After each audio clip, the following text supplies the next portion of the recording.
ya estuvimos viendo los casos que se aplican a Ivy Bridge y Sandy Bridge. Segunda y tercera generación. Vamos a ver ahora lo que es cuarta y quinta generación. En cuarta y quinta generación es lo mismo, pero resolvieron simplificarnos aún más la vida.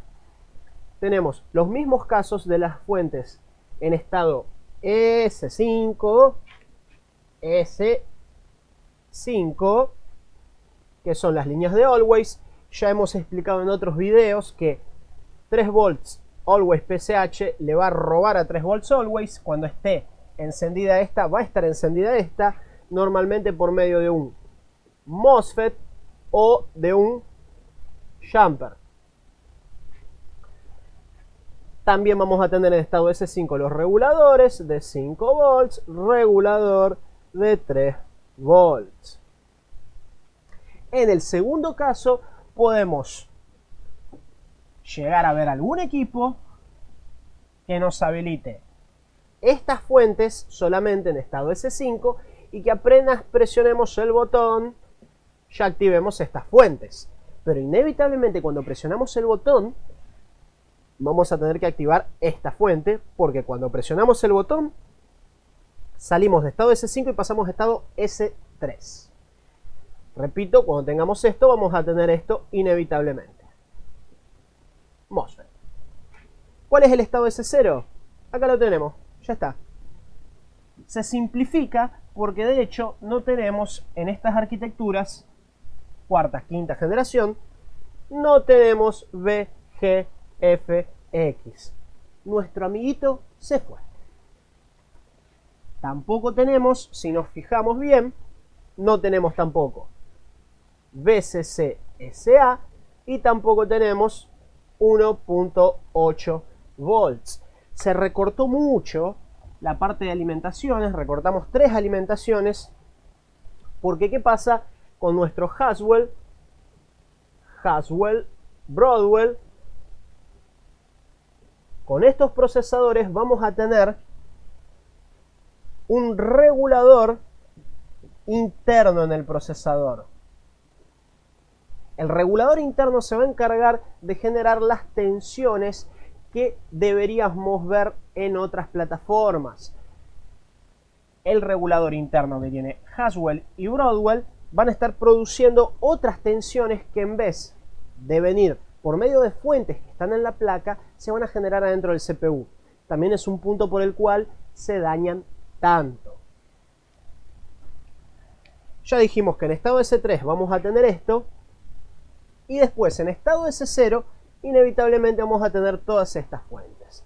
Esta se va a activar con un BR on, supongamos. Esta se va a activar con X señal. Y estas,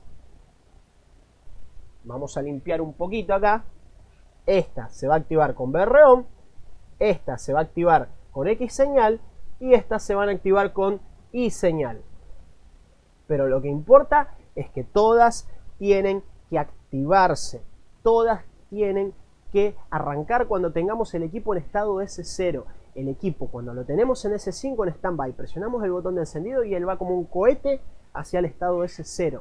No se para en ningún lado. No tenemos que tener un punto muerto en la secuencia de arranque. No me importa cuál es la señal, cuál es su nombre. No me importa si esta aparece primero y esta después. No me importa si esta es la 1 o esta es la 2. Y no me importa si esta es la 1 o esta es la 2. Ambas van a tener que estar presentes. Normalmente, lo último que va a ser activado, como siempre sabemos, es CPU Core. Sin embargo, no tenemos más un VGFX que dependa de transferencia de datos.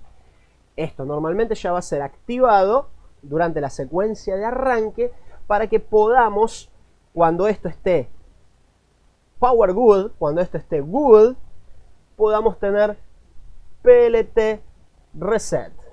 PLT reset es igual a CPU reset.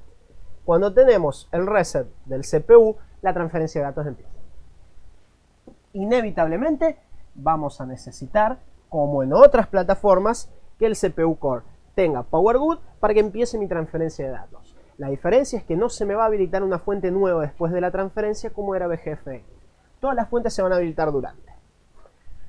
Yo podría establecer, porque es algo que lo he visto en muchas placas, por ejemplo, yo podría establecer algo como el power good de la línea de 1.35 se me transforma en el enable de alguna forma, ¿no?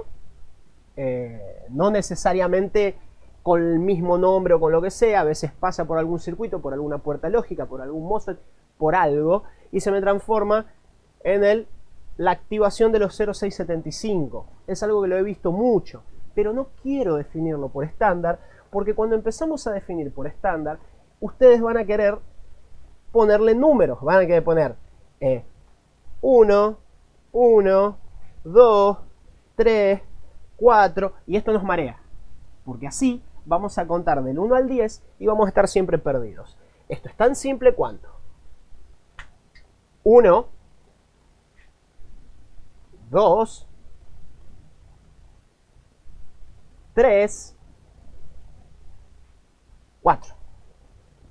Bien, la base es esta. El CPU Core, desde ya les digo, les dejo un tip.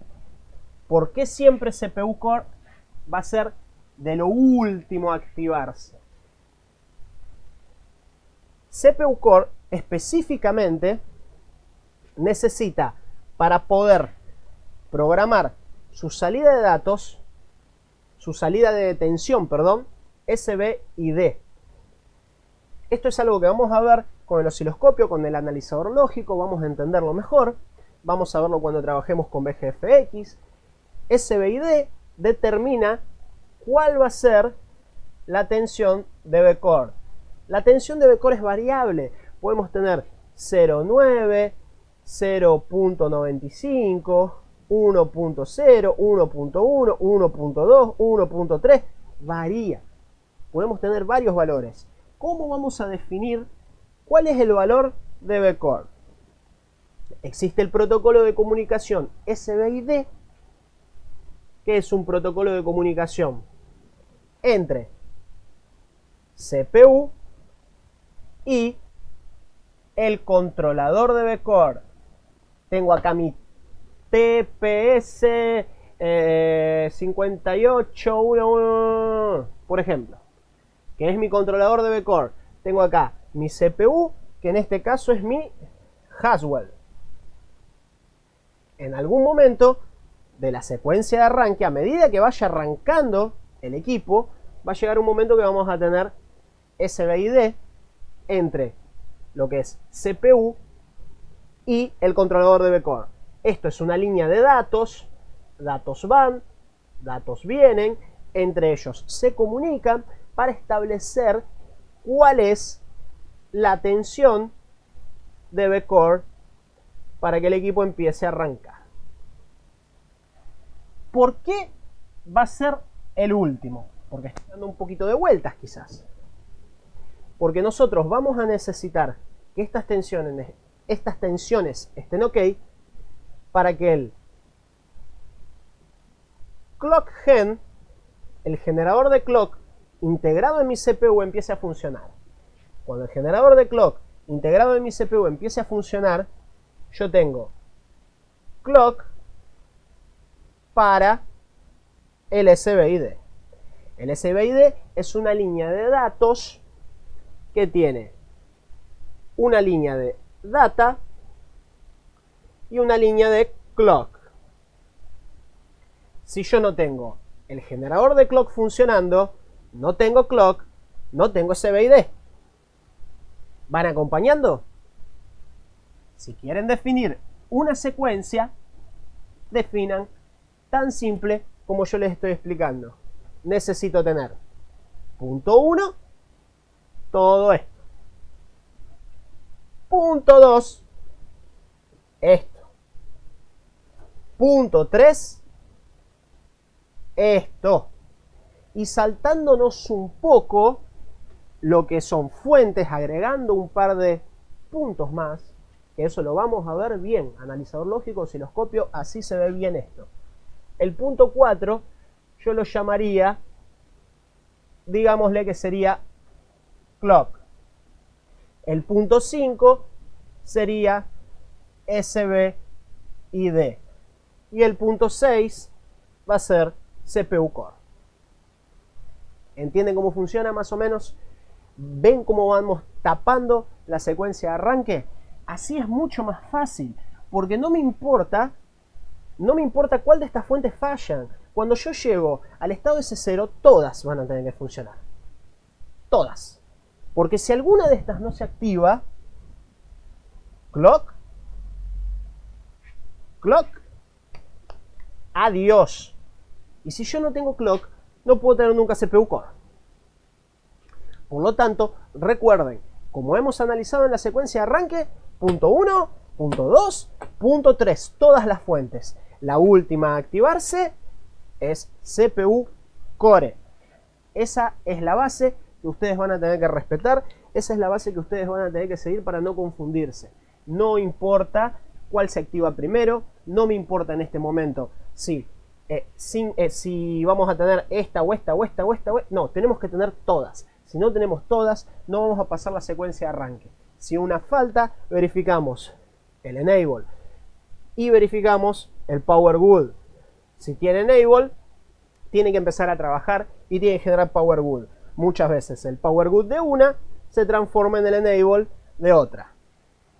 Verifiquen enables, verifiquen power good, verifiquen el buen estado de las fuentes. Si una de estas está en mal estado, no vamos a lograr tener clock, no vamos a lograr tener SB y D y no vamos a lograr tener CPU Core. Esa es la base, ya agregando un poquito más de información. Y el BGFX que dijimos no solamente depende de clock y de SB y D, sino que también depende de transferencia de datos, que es algo que vamos a ver más adelante. Por ahora, espero que hayan comprendido, viendo varias arquitecturas distintas, varios ejemplos, cómo vamos a dividir las fuentes para no marearnos. Y de esta forma, les repito, les va a ayudar mucho hasta para poder trabajar sin diagrama. Apenas con el datasheet de los componentes, ya van a poder empezar a guiarse cuál es el enable, cuál es el power good, identificar si alguno no recibe enable, identificar si alguno no libera power good, revisar primero de todo que todas las fuentes estén funcionando, ¿no? Y después, si alguna no está funcionando, vamos a empezar a ver por qué no está funcionando. Y recordando que muchas veces es un efecto en cascada. Vamos a ver que si esta no recibe el enable, vamos a tener que descubrir un poquito de dónde viene ese enable. Y para eso vamos a empezar a ver los power goods de las demás. Bien, esta es la base. Es algo simple, resumido, es una técnica que yo les quiero explicar para que no se confundan tanto y logren avanzar en los análisis. Después vamos a ir complicando un poco más la cosa, como ya les he explicado, pero esto es una base para que empiecen a caminar, empiecen a dar los pasos, empiecen a analizar y librarse cada vez más del diagrama, teniendo en mente cómo van a arrancar las fuentes y sin estar tan pegado loco a una secuencia 1, 2, 3, 4, 5 que nos llevaría hasta el punto 10 acá desnecesariamente. Seguimos con más videos, seguimos viendo cómo funciona esto.